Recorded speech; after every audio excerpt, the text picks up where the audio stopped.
రేపు సోమవారం రోజున మర్చిపోకుండా మీ గుమ్మం దగ్గర ఇది ఒకటి చల్లండి. అలా చల్లటం వల్ల లక్ష్మీదేవి మీ ఇంట్లో తిష్ట వేసుకుని కూర్చుంటుంది. మీకు కావలసినంత ఐశ్వర్యాన్ని ఇస్తుంది. అలానే కాకుండా డబ్బుల మూటతో మీ ఇంట్లోకి వస్తుంది అని కూడా మనకు పురాణ గ్రంథం చెబుతుందన్నమాట.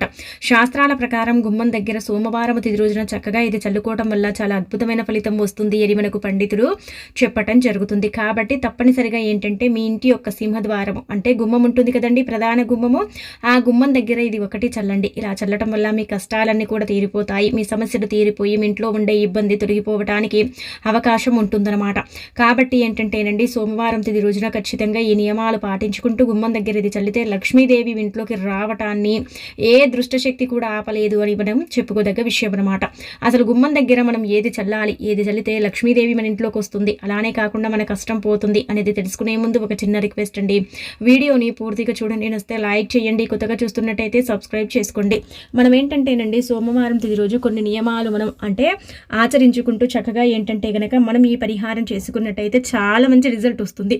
మీరేంటంటేనండి మీ గుమ్మం దగ్గర ఉదయం కానీ సాయంత్రం కానీ ఖచ్చితంగా ఇది కలిపి చల్లేయండి. ఇది కలిపి చల్లటం వల్ల ఏంటంటే చాలా అద్భుతమైన ఫలితం వస్తుందన్నమాట. ధన ద్వారాలు తెచ్చుకుంటాయి, ధనం వస్తుంది, కష్టాల నుంచి మీరు బయటపడతారు, అనేక రకాల సమస్యల నుంచి మీరు బయటికి రావడానికి కూడా ఈ పరిహారం అనేది సిద్ధిస్తుంది అని కూడా మనం చెప్పుకోదగ్గ విషయం అనమాట. అసలు ఏంటంటేనండి సోమవారం తిది రోజున ఏంటంటే మనం సూర్యోదయానికి ముందే నిద్ర లేవాలి. అంటే సూర్యోదయం తర్వాత నిద్ర లేవకూడదని మనకు పండితులు చెబుతున్నారు. సూర్యోదయానికి ముందే నిద్ర లేచేసి చక్కగా వాకిలిని ఇంటిని మనం శుభ్రం చేసుకోవాలి. అలా శుభ్రం చేసుకున్న తర్వాత మన పనులు అయిపోయిన తర్వాత మనం చక్కగా తలస్నానం చేసేసి శివుడిని పూజిస్తాము. ఎంత లేని వారైనా సరే శివుడికి దీపం పెడుతూ ఉంటారు. శివభక్తులు ఖచ్చితంగా ఏంటంటే దీపధూప నైవేద్యాలతో శివుడిని ఆరాధిస్తూ ఉంటారు. ఇలా ఆరాధించండి. ఆ తర్వాత దగ్గరలో ఉండే శివాలయానికి వెళ్ళండి. శివాలయానికి వెళ్ళేటప్పుడు ఖచ్చితంగా విషయం గుర్తుపెట్టుకోండి. చెంబడి నీటిలో కొంచెం విభూదిని తీసుకెళ్లి శివుడికి అభిషేకం చేస్తే చాలా మంచిది. ఎందుకంటే శివుడు అభిషేక ప్రియుడు కాబట్టి ఇలా నీటిలో అంటే చక్కటి శుద్ధమైన గంగలో కొంచెం విభూదిని కలిపి నీటిని సమర్పిస్తే చాలా మంచి శుభ ఫలితం వస్తుంది. అలానే కాకుండా ఏదైనా కోరిక తీరకపోతే మనం ఏంటంటేనండి చక్కగా మనం ఏంటంటే మనం పాలతో కూడా శివుడిని అభిషేకించవచ్చు. నీళ్ళల్లో మారేడు దళాన్ని వేసి కూడా మనం శివుడిని అభిషేకించవచ్చు. అలా అభిషేకించడం మనకి ఏంటంటే మన కోరిక తీరిపోతుంది. అలాగే కాకుండా ఇంట్లో కానీ శివాలయం ప్రాంగణంలో కానీ సోమవారం తిది రోజున ఖచ్చితంగా దీపారాధన చేయాలి. అలా దీపారాధన చేయటం వల్ల మంచి శుభ ఫలితం అనేది మీకు కలుగుతుంది. మీ జీవితము మీ జాతకము రెండు మారిపోవడానికి అవకాశం ఉంటుంది. ఆ తర్వాత మీ వీరుని బట్టి ఉదయం కానీ సాయంత్రం కానీ మీ ఇష్టాన్ని బట్టి ఏంటంటే కనుక చక్కగా ఈ పరిహారం అనేది ఆచరించండి. ఇది చల్లటం వల్ల మన ఇంట్లో ఉండే ఇబ్బందులు తొలగిపోతాయి. ఆ శివయ్యే సాక్షాత్తు మన ఇంట్లోకి అడుగు పెడతాడు. కావలసినంత ఐశ్వర్యం మన ఇంట్లోకి వస్తుంది. దేవతలు మన ఇంట్లోకి రావడానికి, ముక్కోటి దేవతల అనుగ్రహం కలగటానికి, దేవతల యొక్క అంటే ఆకర్షణ శక్తి మన ఇంటిపై ఉండటానికి, దైవం ఎప్పుడు కూడా మన తోడు నీడలా మన వెంట ఉండటానికి ఉపయోగపడే పరిహారం అన్నమాట. కాబట్టి గుమ్మం దగ్గర ఇది చల్లటం వల్ల చాలా అద్భుతమైన ఫలితం వస్తుంది. మీరు సోమవారం తిది రోజు కూడా ఏంటంటే గుమ్మానికి చక్కగా పసుపు రాసేసి కుంకుమతో బొట్టు పెట్టండి. అలా బొట్టు పెడితే చాలా మంచిదన్నమాట. చాలా అద్భుతమైన ఫలితం అనేది రావటం మీ కళ్ళతో మీరు చూసేసి ఆశ్చర్యపోతారు.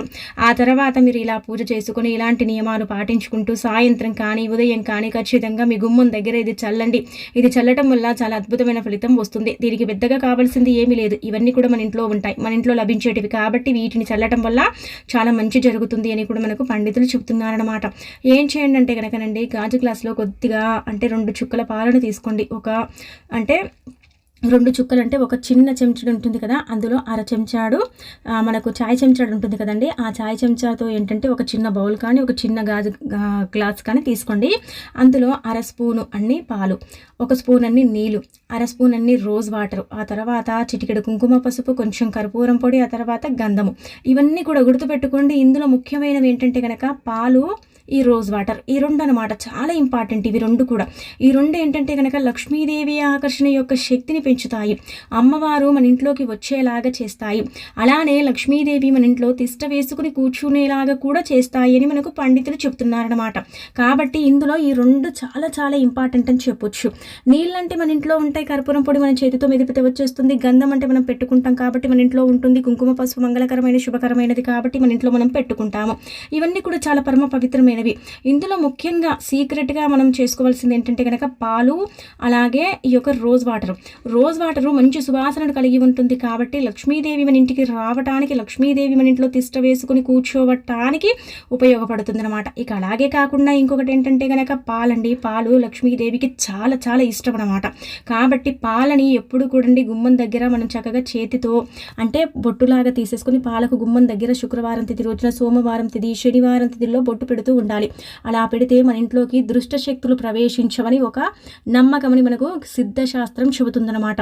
అలాగే కాకుండా గుమ్మం దగ్గర పాలని 2 చుక్కలు చల్లటం వల్ల కూడా మంచి శుభ ఫలితం వస్తుందన్నమాట. ఎందుకంటే లక్ష్మీదేవి పాల కడలి నుంచి కదా ఉద్భవించింది కాబట్టి ఆ తల్లికి పాలంటే చాలా ఇష్టం. నార్మల్గా ఎప్పుడైనా ఏదైనా ఎక్కువగా ఇబ్బంది కలిగినప్పుడు, ఎక్కువగా మనకు బాధ కలిగినప్పుడు, ఎక్కువగా అనారోగ్య సమస్యలు వస్తున్నాయి చీటికి మాటికి అన్నప్పుడు పాలను అమ్మవారికి నైవేద్యంగా పెట్టి ఆ పాలను స్వీకరిస్తే చాలా అద్భుతమైన ఫలితం వస్తుందని కూడా మనకు పండితులు చెబుతున్నారు. కాబట్టి ఏంటంటేనండి మర్చిపోకుండా ఆచరించండి. ఇక అనంతరం ఏంటంటే కనుక ఇవి కలుపుకోవాలి. ఏంటంటే 1/2 స్పూన్ అన్ని పాలు, 1 స్పూన్ అన్ని నీళ్లు, ఆ తర్వాత 1/2 స్పూన్ అన్ని రోజ్ వాటరు, అంటే 1/2 స్పూన్ అంటే ఒక 2-3 చుక్కలు రోజ్ వాటరు, ఆ తర్వాత వచ్చేసి చిటికెడు కుంకుమ పసుపు, కొంచెము గంధము, కొంచెం కర్పూరం పొడి. ఇవి కలపటం వల్ల ఏంటంటే నీళ్లు చాలా శక్తివంతంగా మారుతాయి. పరమ పవిత్రంగా మారిన ఈ నీటిని ఇంట్లో చల్లుకోవచ్చు, గుమ్మాల దగ్గర చల్లొచ్చు, మూలల్లో చల్లుకోవచ్చు, గదుల్లో చల్లుకోవచ్చు, ఇంటి చుట్టూ చల్లొచ్చు. మన ఇష్టాన్ని బట్టి మనం వీటిని ఎక్కడ చల్లినా మనకు మంచి శుభ ఫలితం అనేది రావటం అనేది మన కళ్ళతో మనం చూసేసి ఆశ్చర్యపోతామని మనకు పండితులు చెబుతున్నారు. కాబట్టి ఏంటంటేనండి గుమ్మం దగ్గరతో పాటు మీ మూలలతో పాటు మీకు ఉండే గదుల్లో కూడా చల్లుకోండి. అలా చల్లుకోవడం వల్ల ఏదైనా చెడు ప్రభావం మీ ఇంట్లో ఉన్నట్టయితే, ఏదైనా చెడు ప్రభావం మీ ఇంట్లో దాగి ఉన్నట్టయితే అది వెళ్ళిపోతుంది. ఎందుకంటేనండి మన ఇంటికి మంచివారు వస్తూ ఉంటారు, చెడువారు వస్తూ ఉంటారు. ఎవరి కన్ని దిష్టి ఎలా ఉంటుందో మనకు తెలియదు. వారు మనకు దిష్టి పెట్టినప్పుడు మన ఇంట్లో అంతా కూడా అతలకతలం అయిపోతూ ఉంటుంది. అనారోగ్య సమస్యలతో పాటు తీవ్రమైన ఇబ్బందులు మనం ఎదుర్కొంటూ ఉంటాము. అలాంటి వాటి నుంచి మనం బయటపడటానికి పరిహారం చాలా చక్కగా ఉపయోగపడుతుందని పండితులు చెబుతున్నారు. మన ద్వారా మన ఇంట్లోకి ప్రవేశించే చెడుని అంటే తిప్పికొట్టడానికి కూడా ఈ పరిహారం చాలా చక్కగా సిద్ధిస్తుంది అని కూడా మనకు శాస్త్రం చెబుతుంది. కాబట్టి ఇలా ఆచరించండి. సోమవారం తిథి రోజున కనుక ఖచ్చితంగా ఇలా ఆచరించుకున్న వారికి చాలా అద్భుతమైన ఫలితం అనేది రావటం అనేది వారి కళ్ళతో వారు చూసేసి ఆశ్చర్యపోతారని కూడా చెప్పడం జరుగుతుంది. కాబట్టి ఖచ్చితంగా చేసుకోండి. ఇది చేయటం వల్ల మీకు మంచి జరుగుతుంది, కానీ చెడైతే జరగదు. చాలా అద్భుతమైన ఫలితం వస్తుంది. లక్ష్మీదేవి ఇంట్లోకి వస్తుంది, ధన ద్వారాలు తెచ్చుకుంటాయి. ధనం 4 వైపుల నుంచి కూడా ఆకర్షణ శక్తి పెరుగుతుంది. అలానే కాకుండా మీ కష్టం అనేది తొలగిపోతుంది. ఇంట్లోకి చెడు ఆకర్షణ శక్తి రాకుండా మంచి పాజిటివ్ ఎనర్జీ అనేది మీ ఇంట్లోకి వస్తుందన్నమాట. నెగిటివిటీ అనేది ఉండదు. అసలు నెగిటివ్గా కూడా మీరు ఆలోచించలేరు. అలా కాబట్టి ఏంటంటేనండి ఖచ్చితంగా దేవుళ్ళ అనుగ్రహం కలగాలి, దైవ అనుగ్రహంతో పాటు మాకు సకల శుభాలు చేకూరాలి, మా ఇల్లు బాగుండాలి అని కోరుకునే ప్రతి ఒక్కరు కూడా సోమవారం తిథి రోజున చక్కగా ఉదయం 9 నుంచి మనం ఏంటంటే మధ్యాహ్నం 11:30 వరకు చక్కగా చల్లేసుకోవచ్చు. సాయంత్రం 5:35 నుంచి 8:16 వరకు గుమ్మం దగ్గర ఇది చల్లేసుకోవచ్చు. అలా చల్లుకోవటం వల్ల చాలా అద్భుతమైన ఫలితాలు అనేవి వస్తాయి అని కూడా చెప్పడం జరుగుతుంది. కాబట్టి ఆచరించండి. ఇంట్లో ఎక్కువగా ఇబ్బంది ఉన్నప్పుడు ఈ పరిహారం చేసుకుంటే చాలా బాగా కలిసి వస్తుంది. ఇంటి పరంగా కలిసి రాక మీరు ఇబ్బంది పడుతున్నా సరే ఇది చేసుకోండి. ఆ తర్వాత ఇంకొకటి ఏంటంటే కనుకనండి ఇంట్లో ఎక్కువగా తీవ్రమైన బాధలు ఉన్నాయి, సమస్యలు ఉన్నాయి, ఎప్పుడు చూసినా ఏదో ఒక రకంగా సమస్య వస్తూనే ఉంటుంది, అది క్రియేట్ అవుతూనే ఉంటుంది. చిన్న సమస్య కొట్టుకునే దాకా మేము వెళ్ళిపోతామండి అనుకునేవారు కూడా ఈ పరిహారం చేయొచ్చు. చాలా మంచి రిజల్ట్ వస్తుంది. ముఖ్యంగా లక్ష్మీదేవి మీ ఇంట్లో అడుగు పెడుతుంది. సమస్త దేవతల యొక్క అనుగ్రహం మీకు కలుగుతుంది. 3 దేవతల యొక్క ఆశీర్వాదాన్ని మీరు పొందుతారు. కావున ఆచరించండి.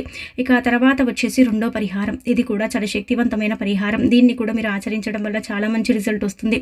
మనం ఏంటంటేనండి గుమ్మం దగ్గర అది చల్లాలని చెప్పాం కదా, అదేంటంటే కనుక నరదిష్టి చెడు దిష్టితో పాటు మన ఇంట్లోకి ప్రవేశించే చెడుని అడ్డుకోవడానికి ఉపయోగపడే పరిహారం. ఒకవేళ జ్యేష్ఠాదేవి మన ఇంట్లోకి ప్రవేశిస్తున్నట్టయితే దాన్ని కూడా తిప్పికొట్టడానికి ఉపయోగపడే పరిహారం ఫస్ట్ది. రెండవది వచ్చేసి ఏంటంటే కనుక ఒక తమలపాకుని తీసుకొని దానిపైన ఓం గుర్తుని వేసేసి చక్కగా ఏంటంటే కనుక గుమ్మం దగ్గర పెట్టుకోవాలి. ఇది గుమ్మం దగ్గర మనకు చాలా అద్భుతమైన ఫలితాన్ని తెచ్చి పెడుతుంది. అలానే కాకుండా మన జీవితాన్ని మారుస్తుంది, మన జీవితంలో ఉండే కష్టాలను తొలగిస్తుంది, అనేక రకాలుగా కూడా మనకు కలిసి రావడానికి అవకాశం ఉండేలాగా చేస్తుందన్నమాట. ఓం గుర్తు అంటే లక్ష్మీదేవికి ఇష్టం కాబట్టి ఓం గుర్తు తమలపాకు పైన పసుపుతో వేసేసి చక్కగా గుమ్మం దగ్గర పెట్టుకోవాలి. మీరు అనుకోవచ్చు గుమ్మం బయట నుంచి ఏదైనా పెడితే నలుగురు చూసి నవ్వుకుంటూ ఉంటారండి, మేము పెట్టలేమండి, మాకంతా అంటే స్పెషలిస్టిస్ ఉండవండి, మేమంతా అంటే అంత మాకు పెట్టుకునేంత వీలుండదండి. మేమంతా పెట్టుకోలేము. చాలామంది కూడా రకరకాలుగా అనుకుంటూ ఉంటారు కదా! అలాంటి వాళ్ళు అప్పుడు ఏం చేయాలంటే గనకనండి, మన ఇంట్లో గుమ్మం నుంచే మనం పెట్టుకోవాలనమాట. మన ఇంటి గుమ్మం ఉంటుంది కదా! ఆ గుమ్మంలో భాగం నుంచి మనం పెట్టుకోవడం వల్ల కూడా మనకు అద్భుతమైన ఫలితం వస్తుంది అని మనకు పండితులు చెబుతున్నారు. ఈ ఆకు పెట్టడం వల్ల ఏంటంటే గనక రాత్రి సమయాలలో అధికంగా చెడు వస్తూ ఉంటుంది కదా! ఆ చెడుని తిప్పికొట్టడానికి తమలపాకు పైన స్వస్తిక్ గుర్తు ఉపయోగపడుతుంది. సారీ అండి, ఓం గుర్తు ఉపయోగపడుతుంది. అలా ఆ ఓం గుర్తుని మనం అంటే చక్కగా పెట్టుకోవడం వల్ల ఓం గుర్తుని మనం తమలపాకు పైన వేసేసి అంటే గుమ్మం దగ్గర పెట్టడం వల్ల చాలా అద్భుతమైన ఫలితం వస్తుందండి. చాలా వరకు కూడా ఏంటంటే చెడు ఆకర్షణ శక్తి అనేది మన ఇంట్లోకి రాదు. మంచి శక్తి మాత్రం మన ఇంట్లోకి వస్తుంది. లక్ష్మీదేవి మాత్రం మన ఇంట్లో అడుగు పెట్టడానికి అవకాశం ఉంటుంది. కాబట్టి సోమవారం తిథి రోజునే మనం చల్లుకున్న తర్వాత గుమ్మం దగ్గర అంటే మనం గుమ్మం దగ్గర చల్లాలని చెప్పాం కదా, 2 కలిపేసి అవి చల్లుకున్న తర్వాత మీరు ఏం చేయండి అంటే కనుక ఈ తమలపాకు పైన ఓం గుర్తు వేయండి. ఓం గుర్తు పసుపుతో వేయండి, లేదంటే గంధంతో వేసేసి గుమ్మం పక్కన ఇంట్లో నుంచైనా సరే పెట్టుకోండి. వీలుంటే మీకు బయట గుమ్మ నుంచైనా సరే పెట్టుకోండి. అలా పెట్టడం వల్ల మీకు మంచి శుభ ఫలితం వస్తుంది. అది చూసేసి మీరు ఆశ్చర్యపోవటం అనేది జరుగుతుందని మనకు శాస్త్రం చెబుతుందన్నమాట. ఈ పరిహారాలన్నీ కూడా మనకు పురాణ గ్రంథాల్లో చెప్పబడ్డవి, పూర్వీకులు చేసి ఆచరించిన పరిహారాలు. అలాగే కాకుండా ఏంటంటే చాలా అద్భుతమైన ఫలితాలను తెచ్చిపెట్టి మన జీవితాలను మార్చే పరిహారాలని మనకు పండితులు చెబుతున్నారు. కావున వీటిని ఒక విధి విధానంగా ఆచరించుకుంటే చాలా అద్భుతమైన ఫలితం అనేది రావటం అనేది మన కళ్ళతో మనం చూడగలుగుతాము. మన ఇంటిపై దిష్టితో పాటు ఏదైనా చెడు ప్రభావం ఉన్నట్టయితే దాన్ని తిప్పికొట్టడానికి ఉపయోగపడుతుంది. మీకు సందేహం రావచ్చు, గుమ్మం దగ్గర ఇన్ని పరిహారాలు చేస్తే మాకు మంచి జరుగుతుందా అండి అంటే కనుక చేస్తేనే కదండి మనకు మంచి జరుగుతుందా లేదా అనేది తెలుస్తుంది. కాబట్టి మీకు మంచి జరగాలన్నా, మంచి శుభ ఫలితం రావాలన్నా, మీ జీవితం మారాలన్నా, మీ యొక్క దిష్టి దోషాలు తొలగిపోవాలన్నా, మీ ఇంట్లో అంటే దైవ అనుగ్రహం కలగాలన్నా సరే ఈ పరిహారాలు మనం చెప్పాం కదా, ఇవి చేసుకోండి. అలా చేసుకోవటం వల్ల మీకు చాలా అద్భుతమైన ఫలితం వస్తుందన్నమాట. అది చూసేసి మీరు ఆశ్చర్యపోవటం అనేది కూడా జరుగుతుందని మనకు శాస్త్రాలు చెబుతున్నాయి. ఈ పరిహారాలన్నీ కూడా చాలా శక్తివంతమైనవి, పరమ పవిత్రమైనవి, అలాగే కాకుండా చాలా శక్తితో కూడుకునేవి. కాబట్టి వీటిని ఆచరించడం వల్ల మంచి జరుగుతుందన్నమాట. ఒక విషయం ఇక్కడ గుర్తుపెట్టుకోండి, ఏంటంటే కనుక మనం ఇంటి పరంగానే చేయాలని రూల్ ఏమీ లేదు. వ్యాపారం చేసే సంస్థల పరంగా కూడా మనం చేయొచ్చు. ఏదైనా వ్యాపారం చేస్తున్నాము, ఆ వ్యాపారంలో అభివృద్ధి బాలేదు, ఐశ్వర్యం బాలేదు, ఎప్పుడు చూసినా ఇబ్బంది కలుగుతూ ఉంటుంది. వ్యాపారం 4 రోజులు సాగితే 4 రోజులు అస్సలు కూడా సాగదండి. ఎందుకు ఇలా జరుగుతుందో కూడా మాకు తెలియక మేము ఇబ్బంది పడిపోతున్నామండి అని బాధపడుతున్నట్టయితే మీరు ఏం చేయండి అంటే కనుక మనం చెప్పుకున్న విధంగా ఏంటంటే గుమ్మం దగ్గర అంటే మనం చెప్పాం కదా గుమ్మం దగ్గర చల్లాలనేసి, అది చల్లుకోండి. అలా చల్లుకోవడం వల్ల చాలా అద్భుతమైన ఫలితం వస్తుందండి. మీ జీవితం అనేది ఖచ్చితంగా మారిపోయి మీకు అదృష్ట ద్వారాలు తెచ్చుకుంటాయన్నమాట. ధనానికి ధనం వస్తుంది, మీ ఇబ్బంది తొలగిపోతుంది, మీకు ఉండే కష్టం నుంచి మీరు బయటపడటానికి కూడా అవకాశం ఉంటుంది. వ్యాపారం చేసే స్థలాల్లో కనుక ఇది చల్లుకున్నట్టయితే మీ వ్యాపారం బాగుంటుంది. వ్యాపారం మంచి అభివృద్ధికి వస్తుంది. వ్యాపారం బాగా నడవటానికి, బాగా సాగటానికి, మీరు వ్యాపారం బాగుంటే చాలా వరకు కూడా కొంతమంది అవి తెచ్చి వేయటం, ఇవి తెచ్చి వేయటం మనం సర్వసాధారణంగా చూస్తూ ఉంటాం కదా, అలాంటి వాటి నుంచి మనం బయటపడటానికి కూడా ఇది ఉపయోగపడుతుందన్నమాట. కాబట్టి ఆచరించండి. సోమవారం తిథి రోజునే చేయాలి ఈ పరిహారాలు. మిగతా వారాల్లో చేస్తే పెద్దగా ఫలితాలు రావని మనకు పండితులు చెప్తున్నారు. కాబట్టి సోమవారం తిథి రోజున ఖచ్చితంగా ఆచరించేసి మంచి శుభ ఫలితం అనేది పొందండి. అలానే వ్యాపార సంస్థల పరంగా కూడా మీరు చేసుకోండి. చిన్న వ్యాపారం, పెద్ద వ్యాపారం, మీరు వాహనం నడుపుతున్నట్టయితే ఆ వాహనం ముందు కూడా ఈ నీటిని చల్లొచ్చు, ఈ ఆకుని అందులో పెట్టుకోవచ్చు. ఒక 2 గంటలు పెట్టేసి తీసేసి ఒక చెట్టు మొదట్లో పడేస్తే సరిపోతుంది. అలా చేసుకోవడం వల్ల కూడా మంచి శుభ ఫలితం వస్తుంది. అది కూడా మీ జీవితాన్ని చక్కగా మార్చేసి మీ జీవితంలో ఉండే కష్టాలను తొలగిస్తుంది, అపరిమిత దోషాల నుంచి బయటపడేస్తుంది. అనుకోకుండా జరిగే సంఘటనలు, ఘటనల నుంచి మీరు బయటపడటానికి కూడా అవకాశం ఉంటుంది అని మనకు పురాణ వచనం. కాబట్టి ఆచరించండి. ఇవన్నీ కూడా మన పూర్వకాలంలో మన పూర్వీకులు ఆచరించి ఫలితాలను పొందిన పరిహారాలు. కాబట్టి వీటిని ఆచరించడం వల్ల మనకు మంచి శుభ ఫలితం వస్తుందని కూడా చెప్పడం జరుగుతుందన్నమాట. ఎవరైతే పరిపూర్ణ నమ్మకంతో ఈ పరిహారాలు ఆచరించుకుంటారో వారికంతా కూడా శుభం జరుగుతుందని కూడా శాస్త్రం చెబుతుందండి. చేసి చూడండి, తిరుగుండదు.